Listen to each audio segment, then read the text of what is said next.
Ah, on est à nouveau dans cette magnifique salle Foucault du Clou et son tramway légendaire. Légendaire. Et on reçoit, Riri, l'internaute de choc. voilà, et son magnifique sweatshirt. Je m'en bats les couilles. Et donc aujourd'hui, on va vous parler de l'intégrale de Dirichlet Oui. pour la découvrir un peu et une approche de détermination de l'intégrale de Dirichlet. Voilà. Alors, on va l'appeler I, à plus l'infini, unité sur T, dt.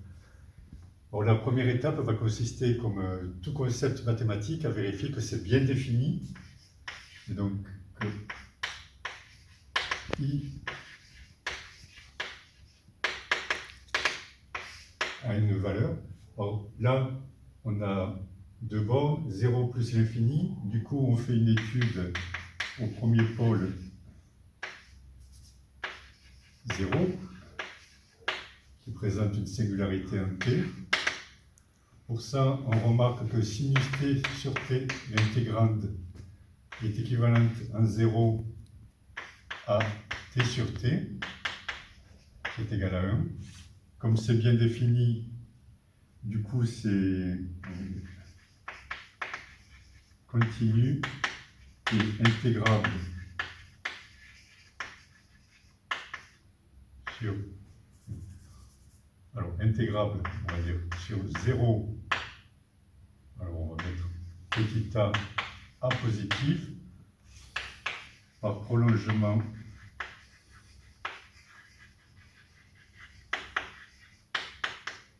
de l'application sinus t sur t à 0. Le deuxième pôle, c'est en plus l'infini.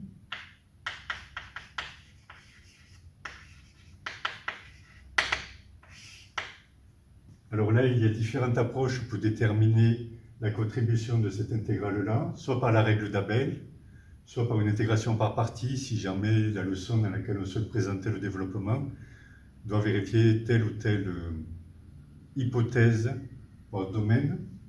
Donc ici, on va faire par intégration par partie.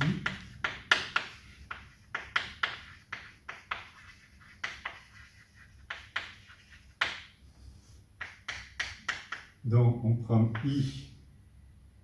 Donc, du coup, j'ai pris A positif là. Donc on va prendre de 1 jusqu'à A, avec A supérieur strict à 1, de sinus t sur t dt. Donc, pour avoir un bon sens,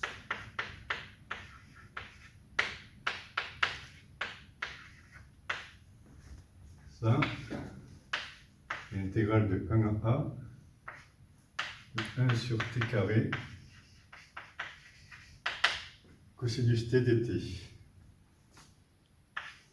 Donc là, ici, on voit que c'est bien défini, c'est convergent, et cette intégrale-là, que ce soit en 1 ou en A strictement supérieur à 1, ne présente aucun problème d'intégration et est bien convergente. Riemann convergent, quoi. Donc on va dire par convergence ou... Oui, oui. non, Riemann... Ouais, convergence dominée. Convergente, c'est ce qu'on appelle la convergence dominée. Convergence dominée, ouais. Bon. On a plein de choses pour dire que tout va bien. Exactement. Du coup, on en déduit que I est bien défini et a une certaine valeur qu'on va chercher à déterminer en faisant pour ça appel à des amis, chaque fois qu'on veut régler un problème. Donc c'est l'étape 2. T'as droit qu'à un appel. Je fais un appel collectif. Alors, on introduit IN qui va de 0 à pi sur 2 de sinus 2n plus 1 de t sur t dt. Et alors c'est vrai que je n'ai pas fait les fameuses inverses des agrégatifs. Et Jn intégrale de 0 à pi sur 2 de sinus 2n plus 1 t dt sur Sinus de t. De toute façon, cette année, il n'y aura qu'un tableau de maîtres. C'est Donc ça. le transverse des agrégatifs à l'interne, c'est fini. Donc, je demanderai humblement au jury, est-ce que je peux effacer? Voilà. Du coup, ben là, c'est parti. Là, la première étape, c'est toujours pareil, c'est est-ce que c'est bien défini?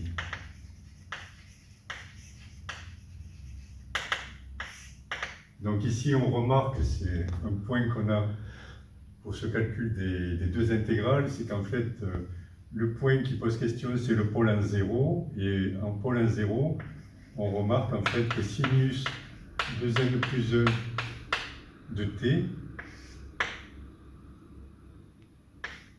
à la fois sur t en 0, c'est équivalent à 2n plus 1 pour in, et pour jn,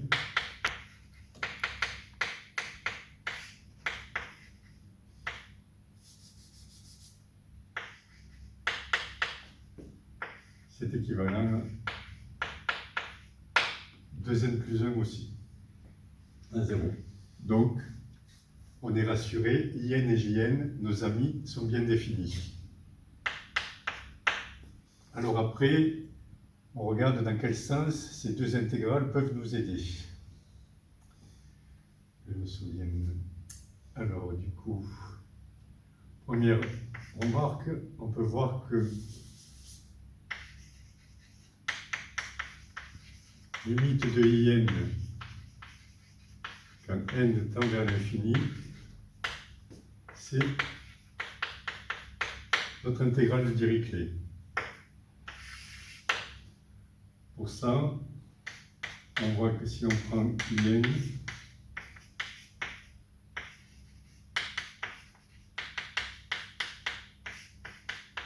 c'était t, on opère ici le changement de variable qui consiste à poser 2n plus 1 de t, alors on va appeler u, ce qui nous donne 0, 2n plus 1, si je ne dis pas de bêtises, Pi sur 2. pi sur 2, sinus de u, et ici, comme on a dt sur t avec la variable 2n plus 1, on est ramené en fait à du sur u. Et on voit que lorsque n tend vers l'infini, on retrouve bien notre intégrale du Dirichlet du départ.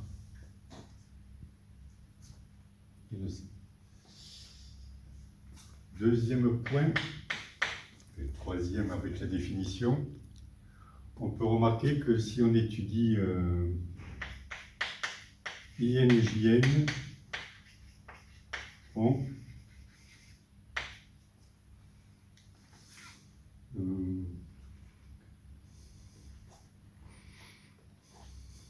je dirais en même limite.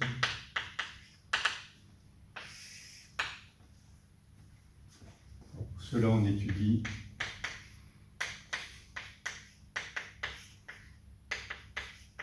in moins jn, qui nous faisons une t, facteur, alors on parle de in, donc c'est 1 sur t, moins 1 sur sinus t. Il faut mettre un t devant 2n plus 1. Ça? Devant 2n plus 1. C'est 2n plus 1 t. Ah oui, pardon. Voilà. Donc là, on va s'occuper de la différence entre parenthèses pour vérifier que cette différence d'intégrale est bien définie. Donc on dit que 1 sur t moins 1 sur sinus t, c'est égal à sinus t moins t, le tout sur t fois sinus t. Et ça, c'est équivalent à 0 à moins t cube sur 6 fois 1 sur t carré, donc moins t sur 6. Donc on peut dire, je vais passer ici. Donc on peut dire que en fait, t qui donne 1 sur t moins 1 sur sinus t est prolongeable à 0.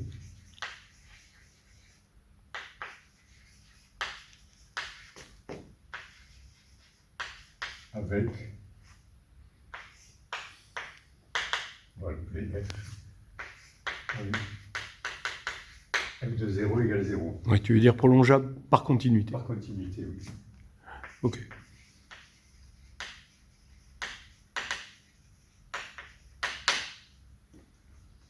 À 0. Donc là, on est parfaitement dans le cadre de ce qu'on appelle le lemme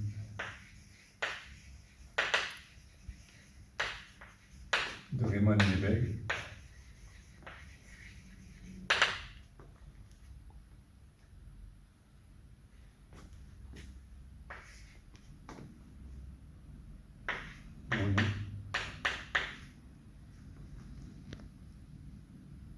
Cette forme-là. Donc là, je vais garder f de t. Donc on va dire sinus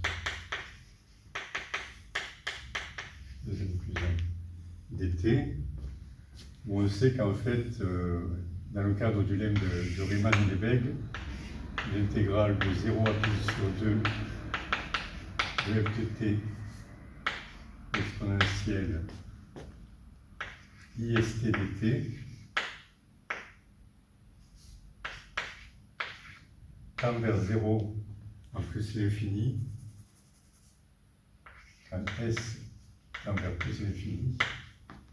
Donc ici, en considérant la partie imaginaire de cette intégrale et en utilisant le fait que s est associé à 2n plus 1, donc on vérifie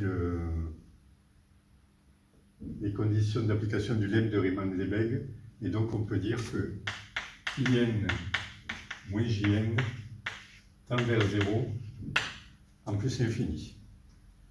Donc, in et jn aux mêmes limites. Et dans l'étape suivante, en fait, on va s'intéresser à une des deux amies, c'est-à-dire jn, qui va nous permettre de procéder à cette détermination en constatant que jn est constante.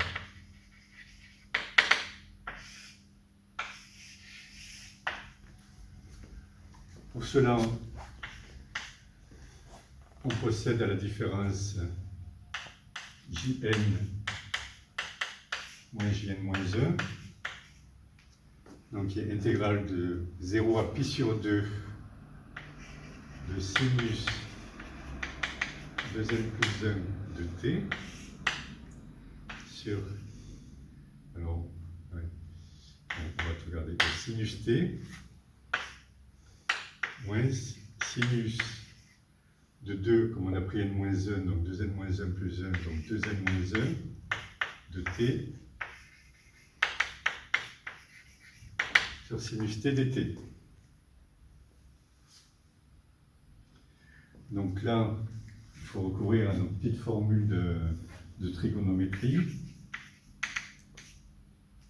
Vous constatez que sinus de 2n plus 1 de t dt moins sinus de 2n moins 1 de t, c'est égal à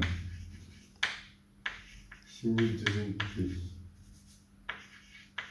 cos t plus cos 2n t sin t moins sin de t, alors cos t, puisque cos t de moins t c'est pair, plus cosinus de dt, il y a un petit n qui doit manquer quelque part, 2n, 2n. Alors, on a ces parties-là qui s'annihilent, comme on dit, et on se retrouve avec 2 cosinus 2nt sinus t. Quand on réapplique cette égalité dans l'intégrande, on a la différence qui devient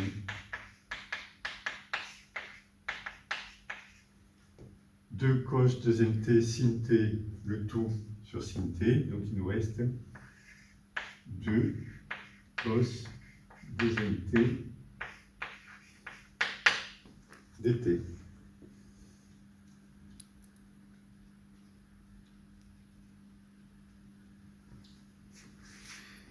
Ça, on peut dire que le 2 là, c'est égal à donc la primitive de cos 2nt sinus 2nt sur 2n entre 0 et pi sur 2. Et compte tenu de la...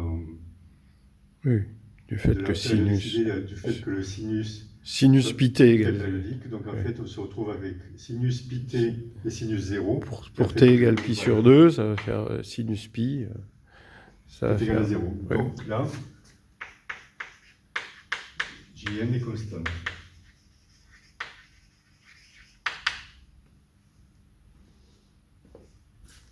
Donc si on se fait un petit résumé de la situation, on a que Jn est constante, on a que In à la même limite que Jn.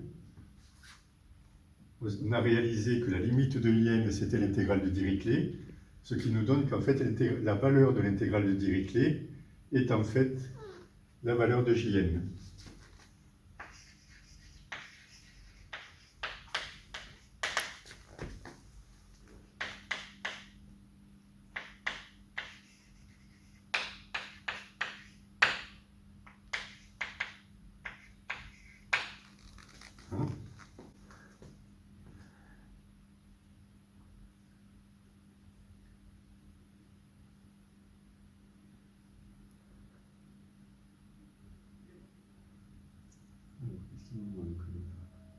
Maintenant, il faut J0, quoi. Est-ce que J est constante? Probablement. Ou J1, je ne sais pas.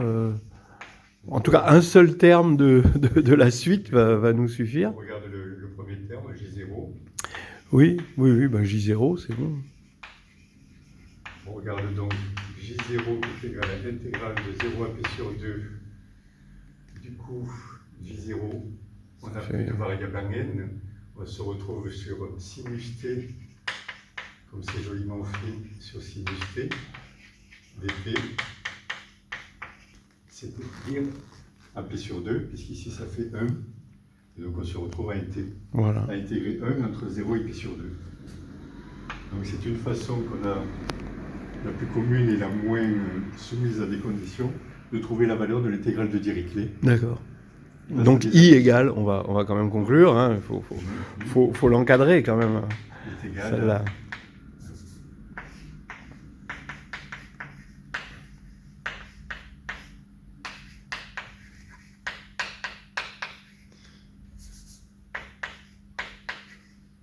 Voilà. Eh ben super. Voilà. Impeccable. Sur un tableau. Sur un tableau, oui. Bon, on passe aux questions directement, sans transition, Jean-Pierre. Allons-y. Ouais, allons-y. Le temps. Tu l'as trouvé dans quel... Je connaissais pas du tout cette méthode. C'est un nouvel ouvrage qui vient de sortir qui s'appelle 30 développements pour l'agrégation, quelque chose comme ça. C'est avec 2 auteurs, mais bon. Pour étudier les références, je ne me rappelle plus le nom on trouvera ça. La jeune fille, mais c'est des agrégatifs qui ont très très bien fini ces dernières années. Très bien. Bon, et donc, bon, alors, une première petite question. Là, quand tu as calculé sinus 2n plus 1t moins sinus 2n moins 1t, oui. Est-ce que tu connais une formule qui permet de conclure directement? Mais bon, maintenant, ça se perd, hein, ces formules-là. C'est-à-dire de passer de la différence au résultat final directement? Non. Bah, c'est sinus P plus sinus Q ou sinus P moins sinus Q. D'accord? On a une formule qui nous dit que sinus P moins sinus Q, c'est égal à 2 cosinus P plus Q sur 2, sinus P moins Q sur 2. Oui, ce qui revient un peu à utiliser ces formules-là, mais En fait, tu l'as redémontré. Voilà, c'est ça. Mais ça fait partie de tableaux. Et encore maintenant, dans les lycées de prestige, nos lycéens savent ça. Attention, en maths sup, maths spé, hein, c'est pas plus en terminale. Et avant, on savait ça, on savait ça en première terminale. Même dans les écrits, où Oui. on voit que le correcteur attend qu'on connaisse la formule. Oui. Mais maintenant, la trigonométrie, c'est un peu... Je dirais pas que c'est en voie de disparition, mais du moins, c'est beaucoup moins usité qu'avant. Ouais, on peut le dire. Mais bon, déjà, on va savoir que sinus A plus B, c'est sinus A cos. Non, mais tu l'as retrouvé, et puis voilà. Est-ce que tu peux énoncer le lemme de Riemann-Lebesgue et voir comment on peut l'adapter ici pour... oui.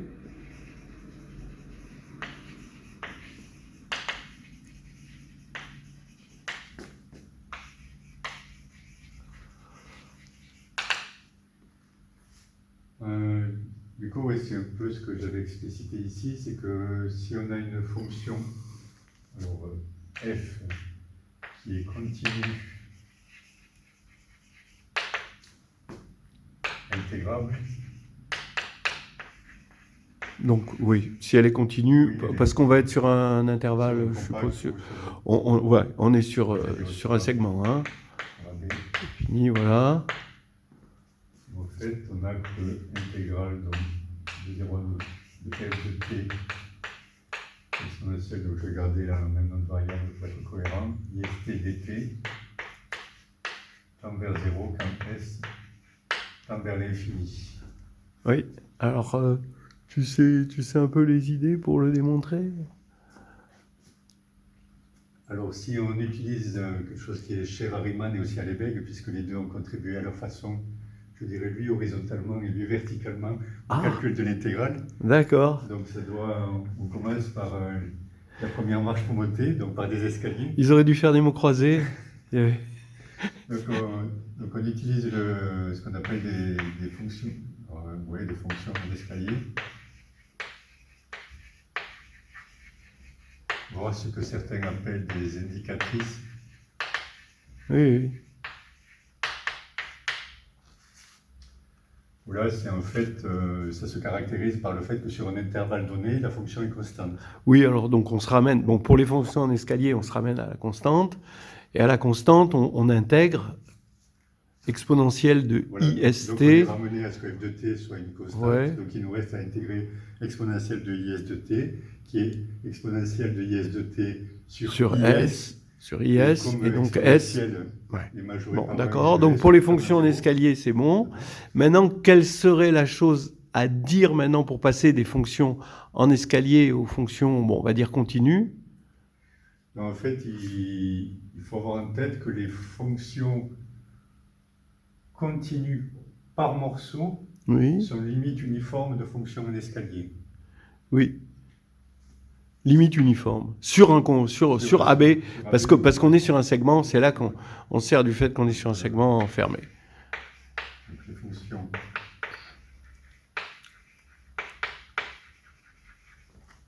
continues par morceau.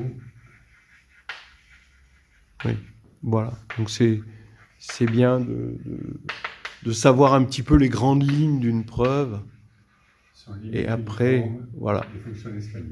Donc, comme les fonctions en escalier, en fait, quand on va calculer cette intégrale de A à B et qu'on va regarder cette limite, on va passer de cette limite à f de t moins la fonction en escalier, plus la fonction en escalier, utiliser l'inégalité triangulaire. Les fonctions continues sont limite uniformes de fonctions d'escalier. Donc, la différence entre la fonction d'escalier et la fonction continue pour un ordre, on va dire, assez grand, peut être inférieur à un epsilon b-a. Oui. Et comme ça, en intégrant, on obtient un epsilon de majoration.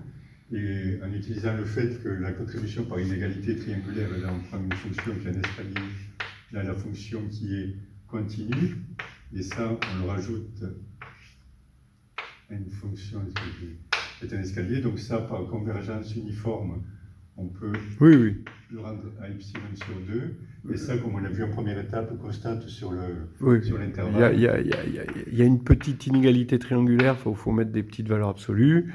On a, voilà. Donc oui, Voilà. Non, mais c'est bon. Mais des valeurs absolues là et là, voilà. Et puis on a décomposé. En fait, on se ramène à la fonction continue grâce à la première étape de la fonction d'escalier. Le premier epsilon sur 2, ça vient du fait que exponentielle de IST, quand on prend son module, d'accord, il faut regarder le module de exponentielle IST. Alors évidemment, il va y avoir du B-A multiplié, donc il faut prendre déjà, il y a du B-A. Oui. On va faire ce qu'il faut pour majorer cette différence-là, en fait, sur 2 B-A et l'autre B-A, et puis avec le fait que le module est... ici, comme ça, quand on va intégrer cette différence sur B-A, on a le B-A qui s'en va, on a une contribution qui est majorée par epsilon. Et là, on associe cette contribution-là avec B-A aussi. Non, mais c'est bon. Avec B-A. Et ça va. Est-ce que tu connais l'application principale du lemme de Riemann-Lebesgue à la théorie de Fourier? On n'a pas vu encore la théorie de Fourier. Bon. Non, après, ok, alors spoiler pour les noms. Ben justement, c'est que si tu veux, c'est comme ça que tu calcules les coefficients de Fourier en quelque sorte. Donc ça veut dire que si f, en fait quand f est L1, tu vas regarder les coefficients de Fourier, et ben tu sais que les coefficients, tu les appelles Cn, donc ta série de Fourier. Alors tu sais pas toujours si la série de Fourier elle converge vers f, tu vois, mais ce que tu sais, c'est que la limite des Cn, c'est 0. Tu vois, tes coefficients de Fourier, forcément. Le coefficient de Fourier, c'est du type AN cosinus IST. Non, mais faut pas penser cosinus. Non, là, on oublie les cosinus. Justement, c'est ce qu'on essaye d'oublier. Quand on est dans exponentielle de IS, on profite du confort des complexes pour rester là-dedans. Donc, ce truc-là, ça va être le Cn, C-n en quelque sorte. Et du coup, ça va tendre vers 0, et après, si f est L2, alors on est encore plus content, parce que application aux séries de Fourier. Et c'est tellement lié à Fourier qu'on ne peut pas ne pas en parler, mais sauf si c'est parce qu'on ne veut pas spolier. Suite à les prochains épisodes à venir, on reviendra sur Fourier, éventuellement un développement sur Fourier, le noyau de Fégère, peut-être quelque chose comme ça. Voilà. Allez, merci. À bientôt.